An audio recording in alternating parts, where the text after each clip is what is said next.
Archaic Records. Hey, what's up, everybody? It's Archaic Records here with you again. My name is Jamie, coming to you from Nashville, Tennessee. Here to welcome you into episode number 143. Today we are going to be ranking the studio albums by an artist that is not only one of my musical heroes, but also one of my political heroes, that being the immortal Phil Ochs. Phil Ochs was born on December 19th, 1940 in El Paso, Texas. As a wee lad, he and his family relocated across the country several times, first back to his father's hometown of New York City before eventually settling in Columbus, Ohio. In 1958, Phil enrolled at Ohio State University, where he had planned on studying journalism. It was there at Ohio State in 1959 that Phil first met lifelong friend Jim Glover, a fellow student and devout folkie. It was Jim Glover that not only taught Phil his first chords on the guitar, but also introduced him to some of his musical idols, including Pete Seeger, Woody Guthrie, and the Weavers. It was also Jim Glover that has been credited with giving Phil his first exposure to left-wing politics. By 1961, Phil had begun playing the folk circuit throughout northeastern Ohio before finally quitting school in 1962, when he moved to New York's famed Greenwich Village, where he instantly became a fixture in the city's thriving folk music scene. In early 1964, Phil signed to Elektra Records, where he would release his first record later that year. Now, as far as my personal relationship with Phil Ochs is concerned, I don't exactly remember where or when or under what circumstances I first discovered the music of Phil Ochs, but I can assure you that I have been a huge fan for many, many years.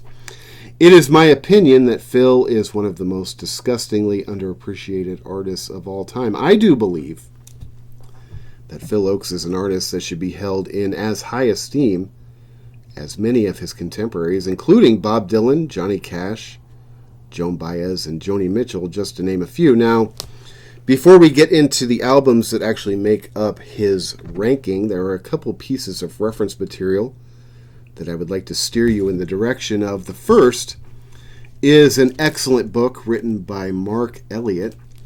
The book is entitled Death of a Rebel, a biography of Phil Ochs. This is easily one of my favorite music books of all time. This is a book that I have read cover to cover probably 3 or 4 times, and every single time I read this book, there's something else that I get out of it. So if you are a fan of him or his music, this is a book that I cannot possibly recommend enough. Another nice piece of reference material is a documentary film that was made by Kenneth Bowser. The name of the film is There But for Fortune. This is my copy of it, which I have on DVD, which I've had for many years. If you are from California, you might recognize that price tag from Rasputin Records. I do believe I bought this at the Rasputin Records in Berkeley, California, many, many years ago. This is an outstanding film which features interviews with people like Joan Baez, Billy Bragg, Tom Hayden, Sean Penn, Pete Seeger, and Peter Yarrow, who unfortunately just passed away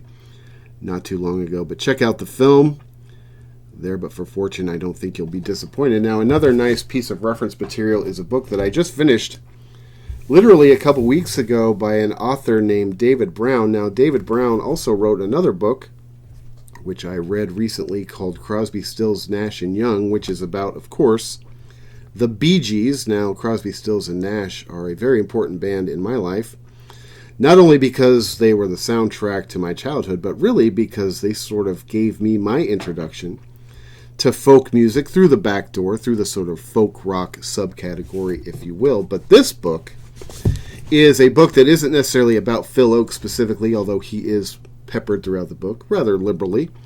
The book is entitled Talking Greenwich Village. So if you are interested in the cultural history of Greenwich Village, this is a book that I cannot recommend enough. And David Brown, I got to tell you, is easily one of my favorite music writers of all time. So check out those 3 pieces of reference material if you're a fan of Phil or somebody that just has sort of a passing interest in him or his story. Now, as far as the albums in his catalog go, there are 7. As far as my ranking is concerned, I got to be honest with you and tell you that this was not necessarily the most difficult album ranking I've ever done on this channel. I sort of knew where we were going to begin, and I sort of knew where we were going to end. Now, in the middle, there were a couple of albums I was a little bit unsure where they would fall, but all in all, I think that this ranking list was pretty straightforward. Now, as far as the album that comes in at number 7, I always say this when it comes to these artists that I just love so much. I always hate it that one album has to sort of be the caboose of the train, that one album has to be seen as the weakest in their catalog. But in the case of Phil Ochs, I think his is reasonably obvious. So we'll just start there with number 7, which was released in 1970. It was produced by Van Dyke Parks. This is Phil Ochs' final album, the ironically titled Greatest Hits. Ironic because the album is made up of all original materials. I do believe that the joke that Phil was going for was, hey, I've had no hits, so what difference does it make anyway? Now, I'd say the most noteworthy thing about this album, unfortunately, is its artwork. Of course, Phil is seen there wearing a gold lame suit, which he used to pay tribute to one of his musical heroes of all time, that being Elvis Presley. I do believe that this photograph was taken on the stage of Carnegie Hall, where Phil wore the gold lame suit at a live performance. Now, the whole gold lame suit thing, in terms of Phil Ochs, didn't necessarily go over with his Greenwich Village audience, who either didn't get the joke or possibly found it to be distasteful. I mean, Phil Ochs was supposed to be the last of the folk purists. I mean, he was the protest singer. What are you doing paying homage to a symbol of the ultra-establishment, Phil? Well, it was no secret that Phil was a lifelong die-hard Elvis Presley fan. In fact, when Phil went to purchase his own gold lame suit, he commissioned a guy by the name of Nudie Cohn, a guy that not only designed but produced the gold lame suit that was worn by Elvis Presley on his album cover, 50 Million Elvis Fans Can't Be Wrong. Of course, Phil being Phil, having his sort of dark and self-deprecating sense of humor, he sort of put his own twist on the 50 Million Elvis Fans Can't Be Wrong on the back of this album, where it says 50 Phil Ochs Fans Can't Be Wrong. Speaking of Elvis Presley, this album does feature Elvis Presley's guitar player James Burton, who had joined Elvis Presley's band in 1969. It must have been a tremendous honor for Phil Ochs to play with Elvis Presley's guitarist, not only because he was Elvis Presley's guitarist, but because James Burton is such an incredible musician. Now, I'm not exactly sure how Elvis Presley would have felt about his guitarist working with Phil Ochs, based on Phil Ochs' political ideology. Now, on this channel, I sort of have to be careful when I mention Elvis Presley, because despite the fact that I'm a huge Elvis Presley fan, and I have been for many years, every time I mention Elvis Presley on this channel, there is one viewer out there who just bombards me with hate mail. I don't really understand why. I've never once said a bad word about Elvis Presley. Now, I have mentioned that there are certain songs that I like more than other songs, and this person can't handle it, and I understand, man. I get it. Look, I understand wanting to be the gatekeeper. I've been in that position myself, but I'm here to tell you, I acknowledge that Elvis is a god, okay? I understand that. And I am nothing. I'm less than nothing, as a matter of fact. I'm the dirt that's on nothing's shoes. So point out to me where I've ever criticized Elvis. I want to tell this guy, look, Elvis Presley is probably the biggest recording artist of all time. He doesn't need a knuckle-dragging mouth breather to be his advocate, okay? I understand. I am a toad. Do something more productive with your time. Now, as far as the album itself goes, this is an album that, to me, I don't really go back and listen to very often. I've been listening to it over the past week or so, trying to get this ranking list together. And, you know, honestly, I would say that this album isn't a total bucket. I don't know that Phil Ochs is capable of releasing a total bucket, but a lot of this album just sort of doesn't really live up to his standards. To me, this record has kind of a country rock, folk rock kind of feel to it, which I don't necessarily dislike, but I just feel like the songwriting isn't necessarily up to snuff, and there's just something about this record you can sort of feel, and maybe it's because I know enough about his biography to know that he was struggling at this point in his life, but you just get the sense that he's beginning to fray a little bit.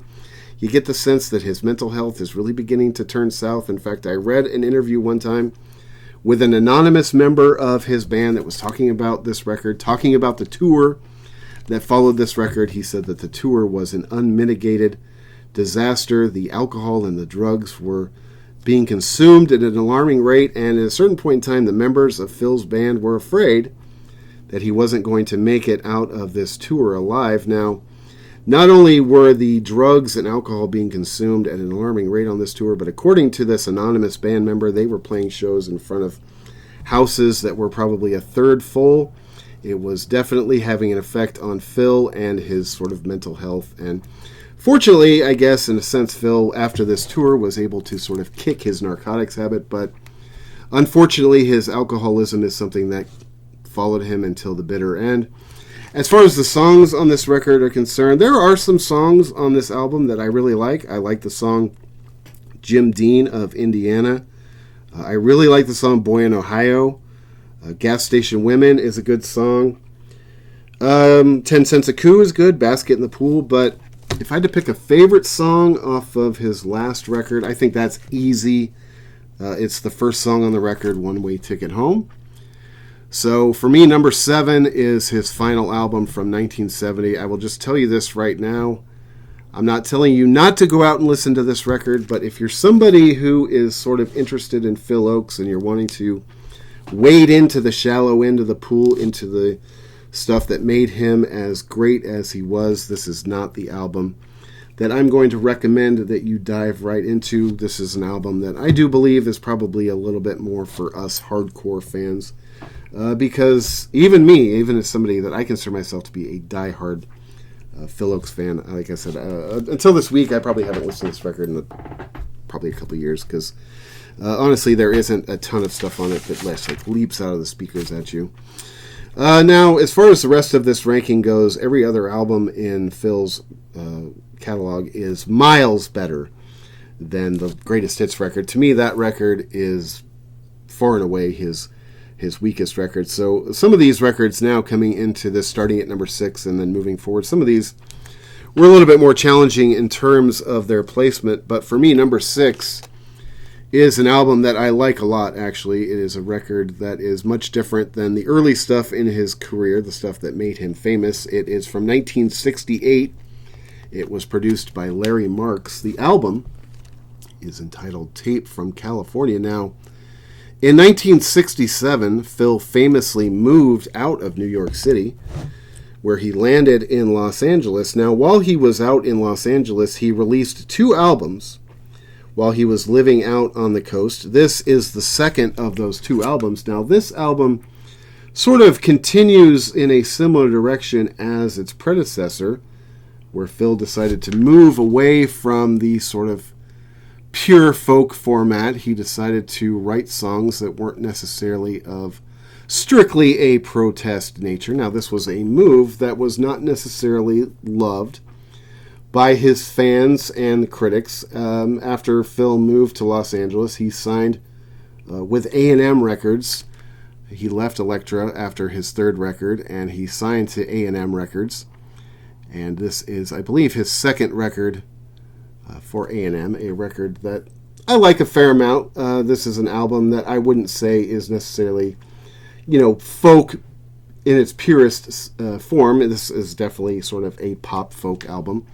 It does have some sort of orchestral arrangements as well. But the songs on this record, I think, are really pretty snug for the most part. There isn't too much off this album that I don't like. Now, one thing about this album is it does feature, and the album that came out before this one too, the first one he released in California, where he sort of first began moving in this direction, moving away from just being the protest singer, the folk purist, is some of these songs are really super long, but that isn't necessarily something that I always love. But when it comes to these albums, especially the Phil Ochs records, I really like most of the songs on this record. I love the song Tape from California. White Boots Marching in the Yellow Land is awesome. Of course, that song is about Vietnam. Half a Century High is great.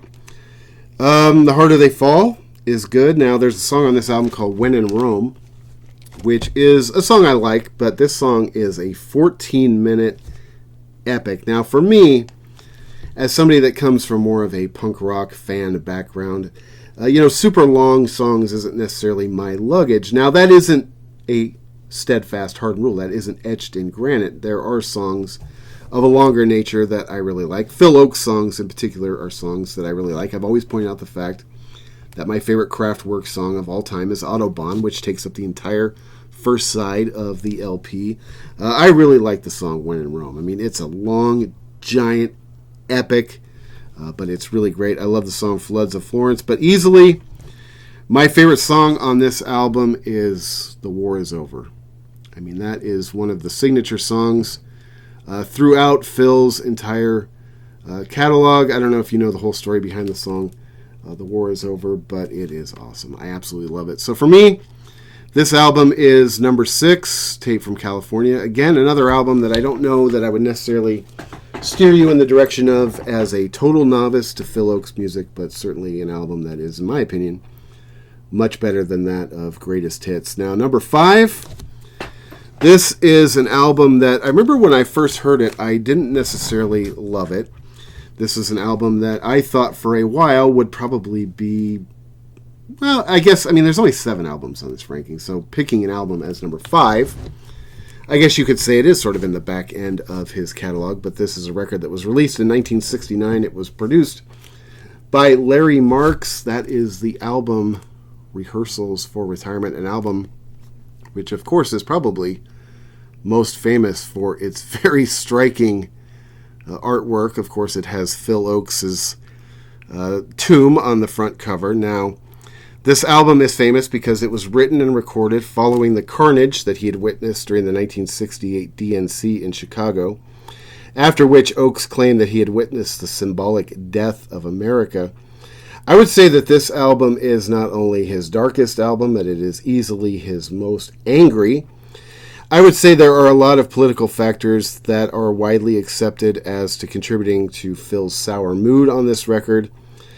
A few of them being, of course, the assassination of MLK, Robert Kennedy, also the election of Richard Nixon. Now, I also think one of the reasons why Phil was so sort of angry during this point in time is I feel like this was something that Phil was, around this point in time, I think that Phil was not necessarily in love with what was happening on the left, especially when it came to youth culture, the counterculture in particular. I don't know that Phil was necessarily in love with what was coming out of California, out of the Summer of Love and out of Haight-Ashbury. I don't believe that he was necessarily on board with the Electric Kool-Aid Acid Test, Ken Kesey, and his merry band of pranksters. I believe that Phil Ochs was a guy that really wanted to enact change. And in order to really enact change, Phil sort of believed that you wanted to sort of be taken seriously. You wanted to be presentable to people that were in a position to facilitate change. And I don't think that Phil necessarily thought that people that were, as he described them, a bunch of hairy freaks, necessarily did anything to benefit the movement. I don't think that Phil was necessarily in love with the sexual or the psychedelic revolution. I think that those were things that made him begin to feel a little bit irrelevant, made him feel as if he were a little bit of a relic. I mean, keep in mind that things in music and culture and pop culture move extremely fast. Phil came into the scene in 1962, and by 1969, things had changed dramatically. Phil was becoming a bit of a relic. I think that he was seen as sort of an elder statesman. I think that is also one reason why he chose to use his own tomb on the album cover. Now, this album, as I mentioned before, it is dark and it is angry. It is awesome. I love this record. This is a record that to me was a slow burn. As I mentioned before, when I first listened to this record, it wasn't one that jumped out at me right away, especially being somebody that first got turned on to his earlier records, the records that he's most known for. This one took a little bit of time to grow on me. This one is definitely more of a folk rock album than it is a folk album. Again, I don't think that his diehard purist fans necessarily love the direction that he was taking his career in, but man, this one has got some awesome songs on it. I love Pretty Smart on My Part, I Kill, Therefore I Am, My Life, The Scorpion Departs But Never Returns. I love that song. The World Began in Eden and Ended in Los Angeles. I love that song. Man, if I had to pick a favorite song off of this one's tough, because I would say that consistently this album is one of the best. Now, it doesn't necessarily have those songs that pop out at you, because I think that this album is consistently pretty solid, but if I had to pick a favorite song off of...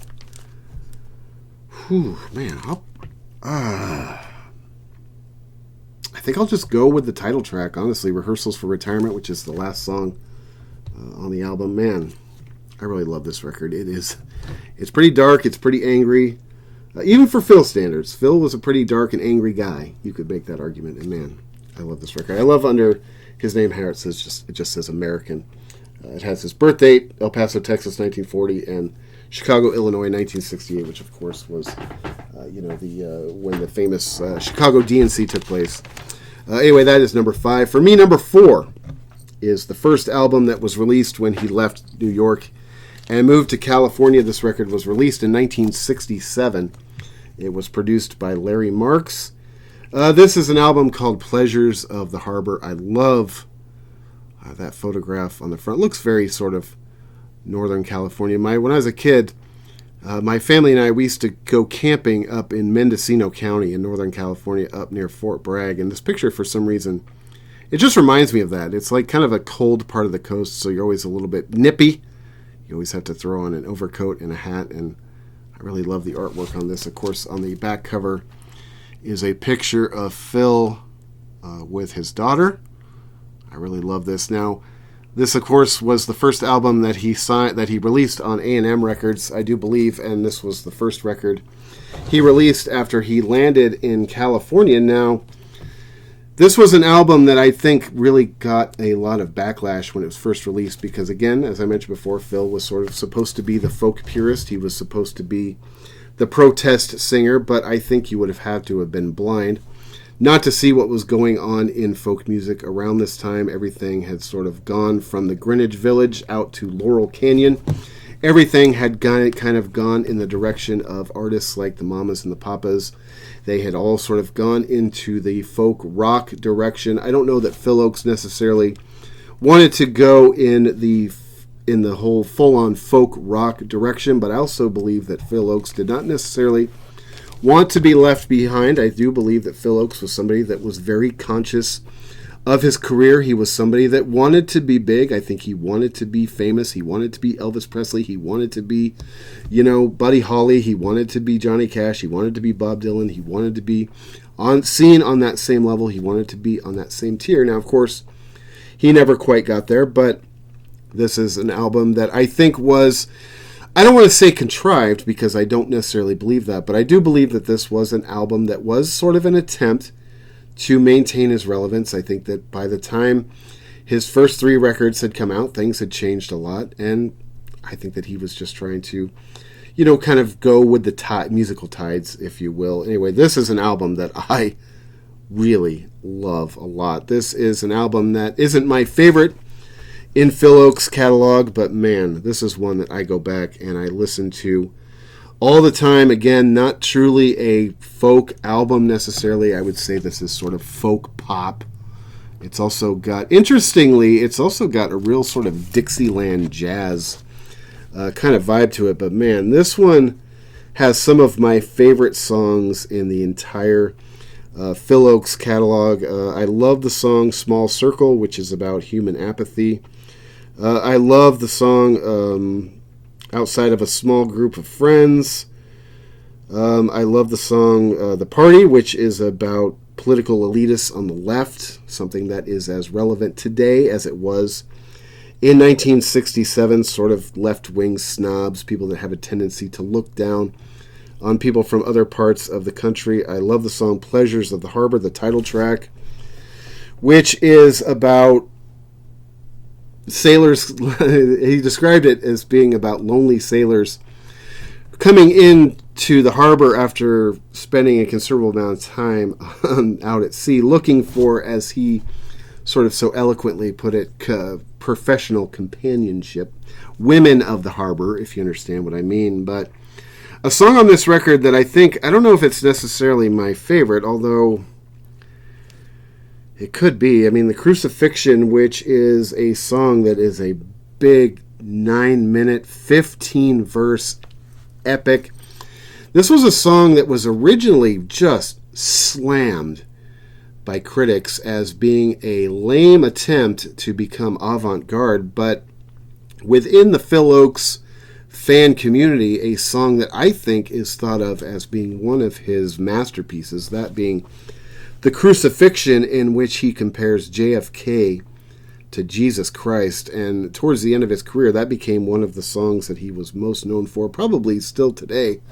Almost 50 years after the man's death, The Crucifixion is probably one of his best known songs. My favorite song on this record is probably...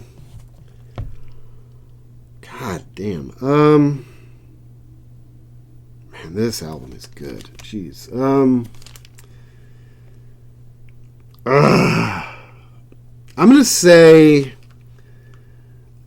The Party, because I think it is as relevant today as it was back in 1967. I mean, that's the thing about listening to Phil Ochs' music. Now, he's been criticized many times, or he was criticized many times during his younger years, especially by people that were his contemporaries, people like Bob Dylan, as writing songs that were too pointed, sort of too in the moment. In fact, Bob Dylan famously told Phil Ochs one time that his songs would age as well as old newspapers. But you go back and you listen to a song like that, a song like The Party, and you listen to it through the context of today's lens, you'll find that it is as relevant today as it was in 1967. I love that album, Pleasures of the Harbor. For me, it's tough that one's number 4, but the top 3 albums are just that good.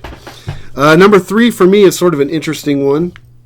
This is the last record that Phil would release on Elektra Records. This is an album that is called Phil Ochs Live in Concert. It was released in 1966, produced by Mark Abramson.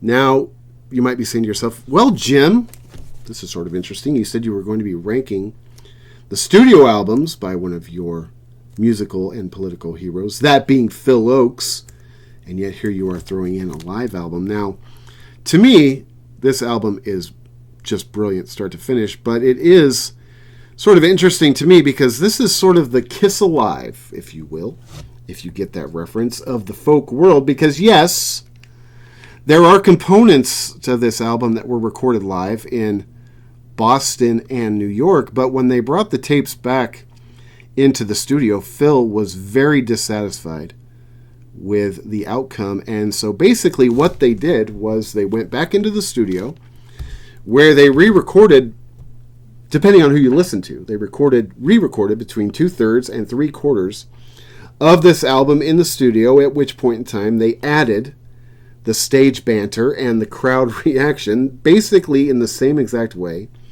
that Kiss did with their famous album Kiss Alive. This album is awesome. This is probably one of the albums in his catalog that I would most want to turn somebody onto if they were trying to get interested in the Phil Ochs catalog. Man, this album has got basically... I mean, there's really not much on this album that you can sneeze at all. I love the song Ringing of Revolution. Is there anybody here? Canons of Christianity. Oh my God. You talk about a song that's as relevant today as it was back in 1966. There But For Fortune is awesome. Cops of the World. Santo Domingo. Oh my God. Changes. Love Me, I'm a Liberal, which is another song which is as relatable today or as relevant today as it was back in 1966. The song Love Me, I'm a Liberal is basically Phil saying, look, Our enemies aren't necessarily people on the right wing, because we know who we're dealing with over there. Our real enemies are those people that sort of label themselves as liberals. Therefore, they see themselves as not necessarily being part of the problem. They don't necessarily see themselves the way that they really are. I love that song. Man. Every single song on this album is pretty much awesome. My favorite song on this album, though, is Easy. It's probably my favorite Phil Ochs song of all time, although it's kind of a tie between what my two favorite Phil Ochs songs of all time are. But my favorite song on this album is the last song, When I'm Gone. That probably is my favorite Phil Ochs song of all time. My other one would be Days of Decision. But go back and check out Phil Ochs in concert. At number 3, man. Holy Christ, that album is a life changer as far as I'm concerned. Now, number 2, man, this was tough. This was pretty tough for me. The last 2 albums on this ranking list are pretty tough. Now, I kind of had a sense where it was going to go, but man, this was pretty tough for me. So number 2 is Phil's first album from 1964, produced by Jack Holzman. The album is entitled All the News That's Fit to Sing. I mentioned earlier on this episode that Phil Ochs in 1958 enrolled in Ohio State University to study journalism, and he became known once he got to New York City as the singing journalist because, of course, his songs were so topical. Sometimes, as I mentioned before, a little bit too topical for the taste of some of his contemporaries. As I mentioned before, Bob Dylan was somebody that always criticized Phil, saying that his songs would not age very well, that he was writing, basically, his own irrelevance. But like I said before, that is something that I totally disagree with. I think if you listen to Phil Ochs' songs, especially through a sort of modern lens, they are as relevant today as they were when he wrote them. And if you're somebody like me, now, of course, I wasn't even born in the 1960s, but I am somebody that loves American history, especially the history of the 1960s, whether it was the Civil Rights era, whether it was Vietnam, whether it was MLK, RFK, Woodstock. I mean, the entire decade was one of the most interesting in our history, at least in this country. And the thing for me is, if you go back and you listen to these songs as somebody that loves history, because these songs are sort of pointed in their songwriting, it almost makes you feel as if your boots are on the ground as you're listening to these records. It sort of puts you in that decade. It puts you in the struggle. You can feel the energy of what was going on. You can feel the grit in the streets. You can hear the chaos in the protesting. And that's just something that I've always loved about these first 2 Phil Ochs records in particular, is you really feel like your sort of boots are on the ground. Now, being criticized by Bob Dylan wasn't something that was necessarily foreign to Phil Ochs. In fact, he and Bob Dylan had somewhat of an interesting, you could say somewhat of a tumultuous, you could even go as far as to say somewhat of an abusive relationship. Bob Dylan was notoriously hard on Phil Ochs. In fact, if you sort of study the relationship between Phil and Bob Dylan, the movie that came out last year, The Complete Unknown, the Bob Dylan biopic, which I loved, by the way. I thought it was one of the greatest music films of all time. But if you go back and you watch that movie as a fan of Phil Ochs, that movie sort of serves as the final insult that Bob Dylan could sort of lay at the feet of Phil. Because I was sort of, when that movie was announced, I was sort of curious to see how and if they were going to portray Phil Ochs in that movie. Of course, he and Bob Dylan were friends during those years in Greenwich Village, during the years in which that film took place. Phil and, Bob was somebody that Phil just absolutely idolized. Like most of the people in that scene, everybody idolized Bob Dylan, and for good reason. I'm not suggesting that it wasn't for good reason, but Bob Dylan could be notoriously difficult on people. It is well documented the way he treated Joan Baez. It's sort of less documented, but still known by fans, how he treated Phil Ochs. And I thought it was sort of fitting in a way, although I found it to be quite irritating as a Phil Ochs fan. I found it to be quite irritating that Phil was completely omitted from the Bob Dylan movie. But if you go back and you study their relationship, it makes perfect sense, because basically I think that Bob Dylan always thought that Phil Ochs was sort of beneath him. I think Bob Dylan thought that most people were beneath him, but Phil Ochs sort of in particular served as one of Bob Dylan's whipping posts. But this second album, or this first album, I should say, is an absolute masterpiece. It is something that you should definitely go back and check out. This is an album that I would recommend for people that are sort of getting into Phil Ochs at the ground level. Now, this album cover, I just love it. I mean, if you're a fan of Phil Ochs, this is pretty much exactly how you picture him writing songs. He's got the daily newspaper, he's got a butt going, he's got his guitar, and he's basically just waiting to be bit by the inspiration bug. This album, start to finish, man, this is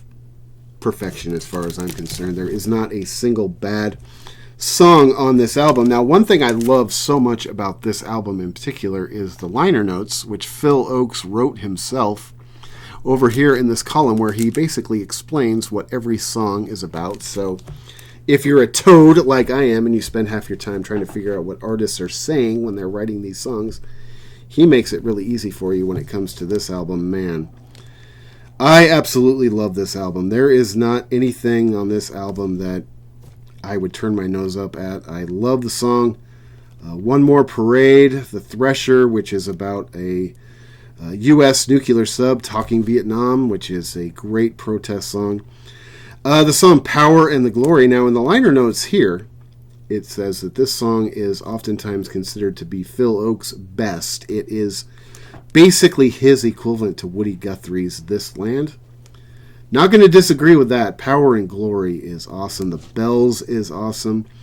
Automation Song is another song that, if you listen to it through the context of today, a song that people like Bob Dylan probably would have thought wouldn't have aged very well based on how pointed it is, but a song called Automation Song, which was written by Phil about Kentucky miners being laid off, basically being outsourced by machinery. Now, we're going through the same sort of thing right now, aren't we? The same conversation in 2025 about AI. I talk to people every single day of my life, 50 hours a week. And everybody seems to be worried about AI. Everybody seems to be worried about losing their job, losing their income. The song Automation Song is basically the same song written in 1964.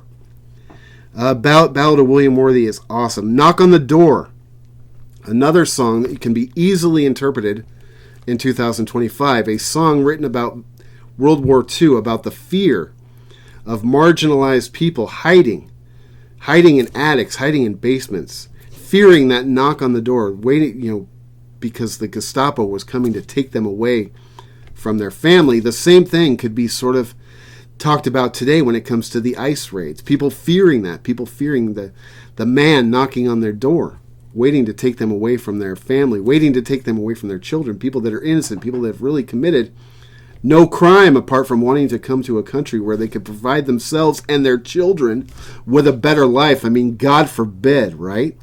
That's one thing I love about the Christian, the Bible-thumping, family value maggots in this country is they're supporting people being taken away from their children, having families broken apart for basically no reason. The next song after that is Talking Cuban Crisis. Awesome. Bound for Glory. Just too good. This album is too good. If I had to pick a favorite song, oh my God.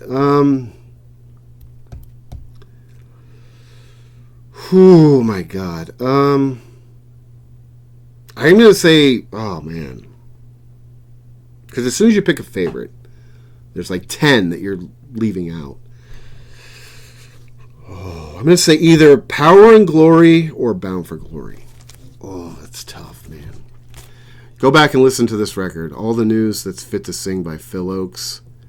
You will have 2 chapters of your life if you do that. You will have the pre-chapter and you will have the post-chapter. And the post-chapter will be much better than the pre-chapter, as far as I'm concerned.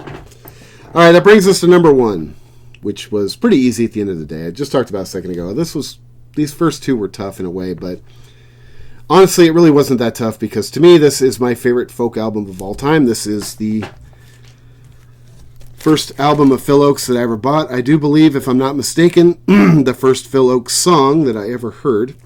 as I mentioned before. I'm not exactly sure when or where or under what circumstances I first discovered the music of Phil Ochs, but I'm reasonably certain that the first time I ever heard Phil Ochs was the title track off of his greatest album, one of the greatest American albums of all time, in my opinion. I Ain't Marching Anymore. Look at that album cover. Just him sitting on sort of a gritty New York City street in 1965. I mean, how cool is that guy right there? Why is it, God, that some people get to be that cool and other people have to be me? I'd like a refund, son. Anyway, this is pretty much a perfect album.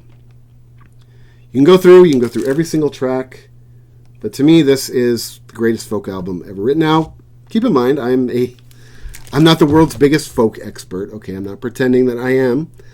But to me, this is pretty much the greatest folk album of all time. There isn't a single bad song on this entire record. As I mentioned before, with the last record, this one has the same thing on the liner notes right here, on this column right here. Phil Ochs himself wrote all of the liner notes himself, sort of giving you an idea what the inspiration for all of these songs were. I mean, the first song is the title track, I Ain't Marching Anymore, which I do believe was the first song I ever heard.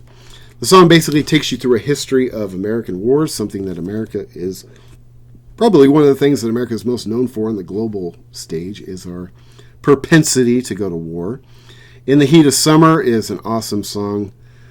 Draft Dodger Rag is unbelievable. I love the song. Draft Dodger Rag, the guy in the narrator of the song, he basically goes through 200 reasons, 200 ailments, if you will, as to why he is not fit to serve in the military. That's what I want to hear is unbelievable. That was the president, of course, written about JFK after his assassination.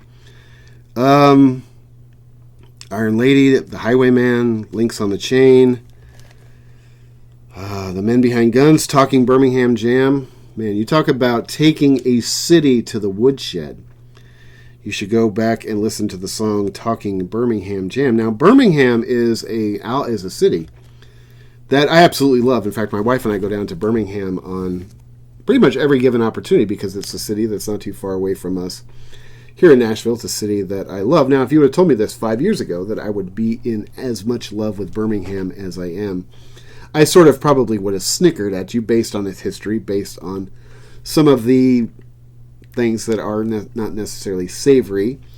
But this song, Talking Birmingham Jam, every time I'm down there, it makes me think of this song. I always have this song playing in my head. Certainly not the Birmingham that I've experienced when I've gone down there.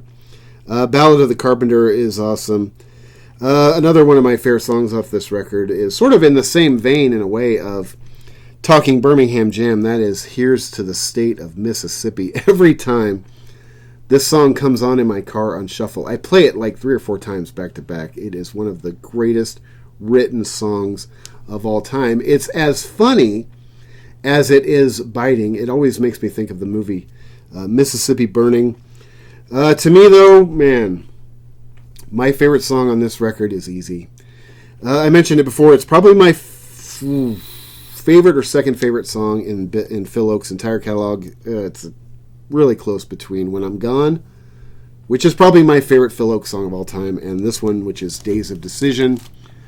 Days of Decision is a song that was covered in 2019 by my main man, Mr. Stephen Patrick Morrissey. You see how it always comes back? You see how we always can throw it back to Steve?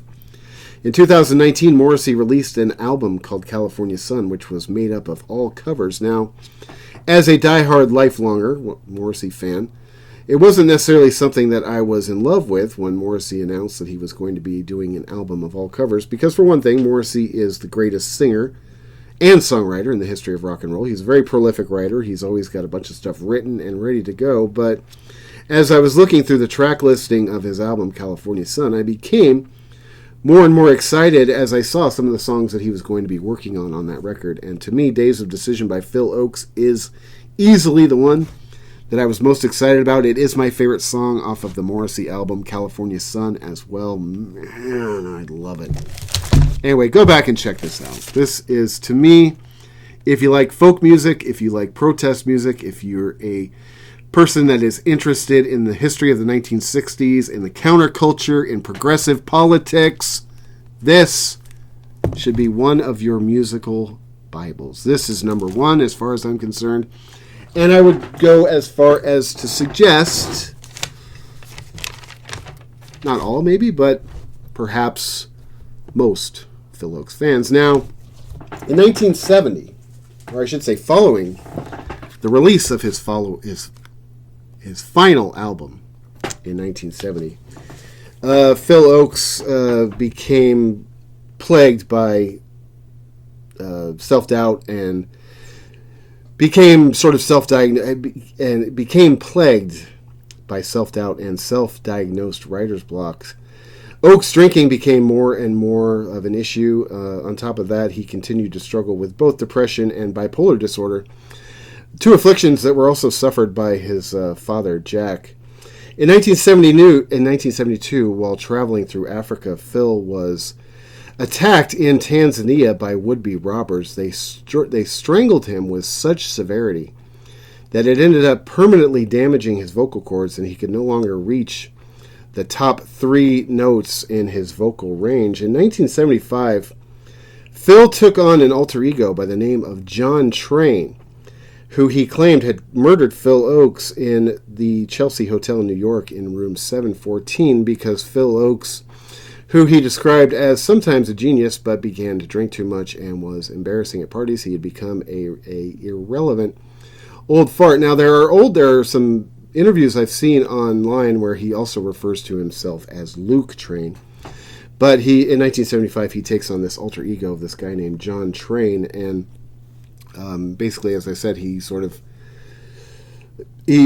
basically says that he had murdered Phil Ochs in the Chelsea Hotel in 1974. Now, by the end of 1975, Phil Ochs had sort of ditched the John Train alter ego, bringing Phil Ochs back to life. In early 1976, Phil moves into his sister's house in New York, and where he continues drinking heavily and playing cards. Now, towards the end of Phil Ochs' life, as I mentioned before, beginning in 1970, Phil basically, after the release of his last album and its sort of failure and the failure of that tour, he became plagued with self-doubt. He had self-diagnosed writer's block. His mental and physical health began to deteriorate. His drinking got out of control, and through a series of very unfortunate events, I should say, he ends up living at his sister's house in New York in the beginning of 1976, where he spends most of his time drinking heavily and playing cards. Now, towards the end of his life, it is well documented that he had begun writing again. He had begun compiling material that he was going to release on a comeback album at some point in time, but unfortunately, that album never saw the light of day because on April 9th of 1976, Phil committed suicide by hanging himself in his sister's house in Rockaway, New York, leaving behind a legacy of, as I mentioned before, 7 albums and some of the best written, I would say, protest music ever put on record. Now, it is something that sort of bums me out. I don't know why I always think about this, but being that Phil Ochs is one of my heroes, somebody that I identify with so much, both musically and politically, it sort of bums me out in a way that he and I never lived on this planet at the same time. He passed away in April of 1976. I was born in June of 1976, and I know this is a dumb thing to say. I'm a dumb person. I mean, are you listening to me stutter through the end of this episode? I'm an idiot. I acknowledge that. But there's just something about having not lived on this planet and breathe the same air as Phil Ochs that just sort of bothers me. I always say the same thing when it comes to Cass Elliot, who of course passed away in 1974. Cass Elliot is probably my favorite female folk artist of all time, if you consider her to be a folk artist, or at least in the folk rock sort of subcategory. It's always something I feel like I missed out stupidly for not having lived on this planet at the same time as Cass Elliot. Now, when it comes to Elvis Presley, somebody I mentioned earlier on this episode, I'm a huge fan of. At least I got to spend a year on the planet at the same time that Elvis did. For some reason, I always feel a little bit gypped that Phil Ochs passed away before I I was even born. Now, Phil Ochs is somebody, especially living in the world that we live in today with this gross political climate that we live in on both sides. On both sides. I think that Phil Ochs is somebody that we really could use in today's world. I think because he was somebody that was not afraid to call out both the right, which would be sort of obvious in his crosshairs, but he was always also somebody that was not afraid to call out the left when he felt like they needed to be hip-checked back into place. And nowadays, things are so partisan on both sides. And this whole political climate, the whole world that we live in, whether it is the wokeness on one side or the MAGA maggots on the other side, things are just so gross in this country. I feel that we could benefit from a little bit of Phil's knowledge and songwriting and his talent and his sense of humor and the whole thing. Anyway, man, if you are a fan of Phil Ochs, I hope you enjoyed this episode. If you're not a fan of Phil Ochs or somebody that isn't overly familiar with Phil Ochs, I would recommend that you go out and you check out his catalog. I do not believe that you will be disappointed anyway, man. Thank you so much for checking out this video. This is Archaic Records. My name is Jamie, coming at you from Nashville, Tennessee. Be sure to go out and support your local record store, like Rasputin Records in Berkeley, California. Check back most weeks for Morrissey Monday, a celebration of all things Morrissey and the Smiths, as well as other record content and album reviews throughout the week. And, I mean, I feel like we're pretty good. So unless you've got anything you'd like to offer, I think I'm about ready to call it a day. So until next time, my friends, talk to you then.